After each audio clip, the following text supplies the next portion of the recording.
días a todos y todas. Es un placer estar acá y quiero agradecer primero a las dos universidades organizadoras, a la Universidad del Rosario y a la Universidad del Norte, y especialmente a Lina y a Sergio por la invitación. Yo quiero empezar, digamos, mi presentación tiene que ver un poco más con el contexto general que con la situación concreta de la redistribución de las tierras, que creo que es por ahí la contribución que yo puedo hacer, por un lado. Y por otro lado, quiero empezar recordando el desafío. Es un gran desafío el que tiene Colombia. Es un desafío con esperanza, pero es un desafío importante. Y me pasó algo hace 3 semanas que me recordó la importancia y lo grande y lo que es ese desafío. Estaba en el estreno de un documental sobre la migración en Centroamérica, y era un documental realmente muy, en lo emocional, muy duro, muy chocante, y cuando uno veía lo que le pasaba a las personas en las comunidades, cuando terminó el documental me pasó encontrarme con una de las personas que hace 30 años tradujo los acuerdos de paz en Centroamérica. Y esa persona, que era traductora de las Naciones Unidas, me contó todo lo que fue ese proceso emocional de traducir esos acuerdos de paz hace 30 años y lo duro y triste que era ver hoy cómo estaban las personas en Guatemala, en Nicaragua, en El Salvador y en Honduras. Entonces, el desafío es importante, el desafío es, y creo que por eso quiero agradecer a Lina y a Sergio, invitarnos a trabajar para que eso no ocurra en el caso colombiano y que de acá a 30 años los que trabajaron en el acuerdo de paz, en su traducción, recuerden ese momento con mucha emoción de que hicieron algo que mejoró la vida de las personas. Mi presentación entonces tiene que ver con tratar de entender cuáles son esos desafíos. Me quiero enfocar en 2 desafíos principalmente, mirarlos un poco a partir de las teorías utilitaristas de la propiedad, Loan Economics, un poco a partir también de mi propia investigación sobre derecho internacional de inversiones y propiedad en general. Entonces, ¿cuál es el primer desafío? ¿Cómo uno lo podría pensar en términos económicos? Y el primero, uno podría decir, es generar bienestar económico para que la gente pueda vivir mejor, que la gente pueda estar mejor, que pueda realizarse tanto individualmente como en sus comunidades. Y eso obviamente requiere una vida digna en términos de bienestar material, también en términos de educación y en términos de salud. Entonces, ¿qué nos diría la teoría utilitarista de la propiedad? Bueno, hay que hacer un uso eficiente de los recursos. Y Elena, de alguna manera, tocó ese punto. Ahora, ¿qué significa hacer un uso eficiente de los recursos y especialmente en el contexto colombiano? ¿Significa eso que Colombia es un país pobre? Bueno, no, Colombia no es un país pobre. El Producto Bruto per cápita de Colombia es $6.000 y esto es un incremento bastante importante. En el año 1990 era $4.000.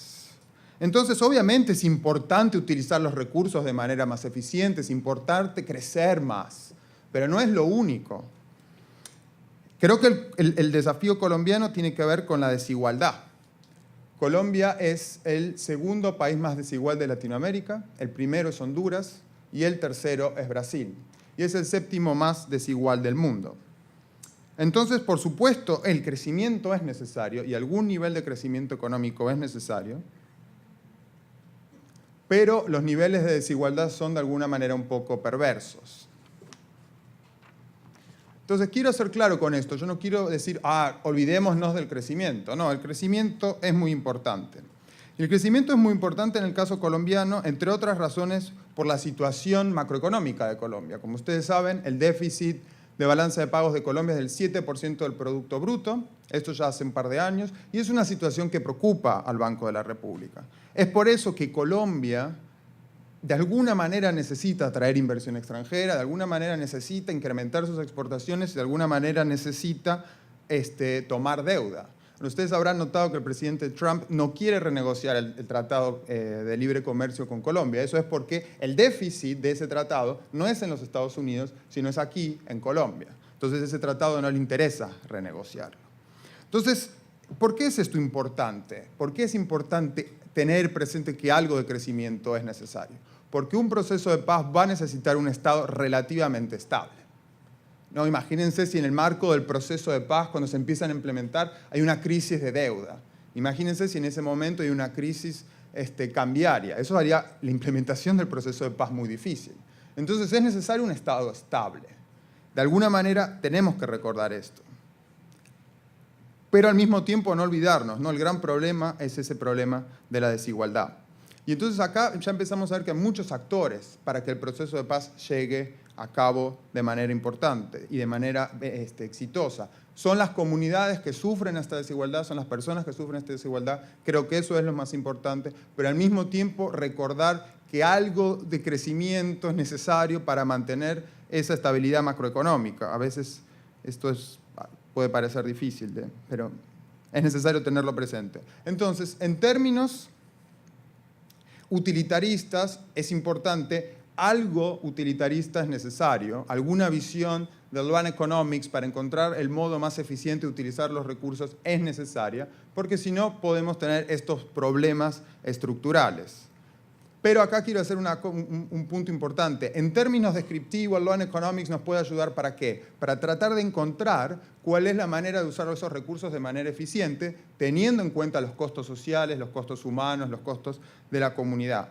Pero no tomemos la parte prescriptiva del Luan Economics muy fuerte, porque el objetivo en Colombia no tiene que ser el crecimiento. El objetivo en Colombia tiene que ser, o uno de los, poder atacar uno de estos desafíos que es la desigualdad. El desafío de Colombia es que los colombianos que están viviendo en situación más humilde puedan vivir en una situación mejor. En las zonas rurales, quizás las políticas de tierra, como mencionaba Elena, pueden lograr que eso sea posible. Lo único que sí es importante, y el Luan Economics nos puede ayudar, es algún nivel de crecimiento es necesario para mantener un estado estable. Ahora, quiero elaborar sobre este punto un poquito el tema del crecimiento y del utilitarismo. Uno de los problemas es esta cuestión de que la economía va a andar mejor y todos vamos a estar mejor. Entonces, si la economía de los Estados Unidos funciona mejor, toda la gente en los Estados Unidos va a estar mejor. Si la economía en Colombia funciona mejor, todos en Colombia vamos a estar mejor. Si la economía en el Reino Unido funciona mejor, todos en el Reino Unido vamos a estar mejor. Eso no es cierto.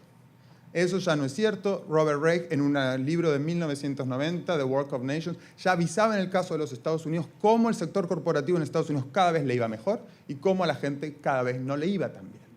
Eso puede haber sido cierto en algún momento, eso pudo haber sido cierto en algunos países, pero la cuestión del agregado, de que toda la economía crece, entonces todos estamos mejor, no es tan cierta.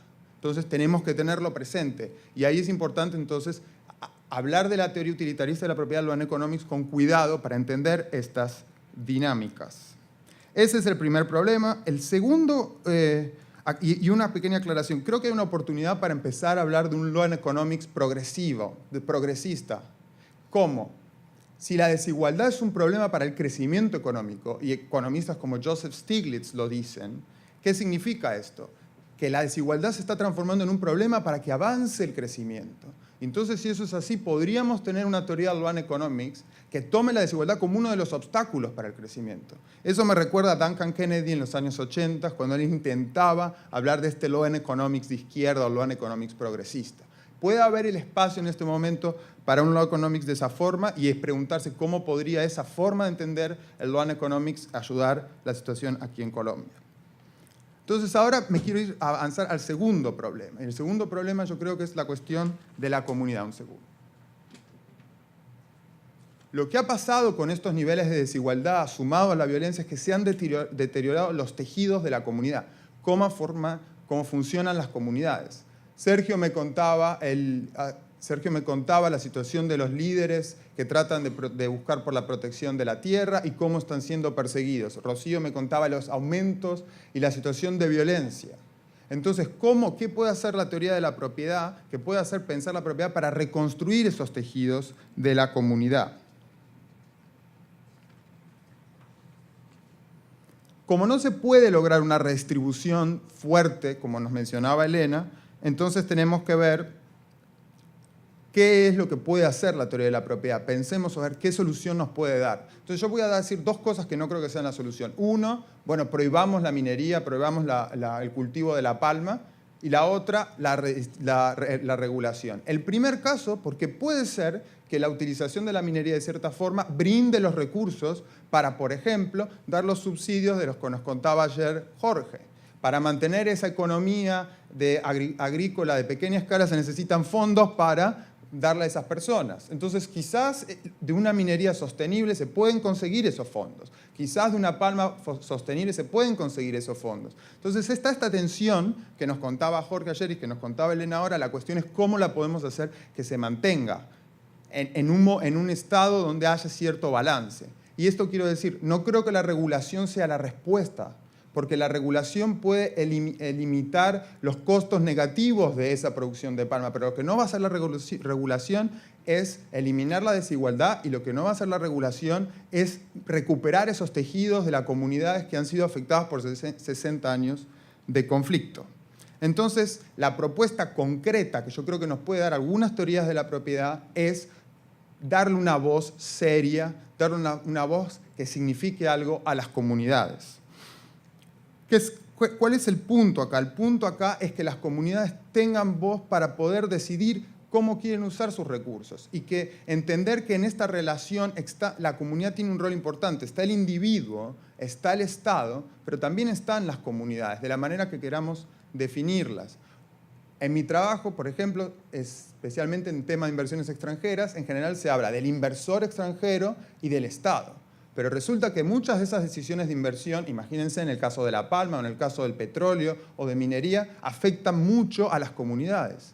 Pero si uno se fija en el derecho, los que tienen poca voz para decir cómo se usen esos recursos son esas mismas comunidades.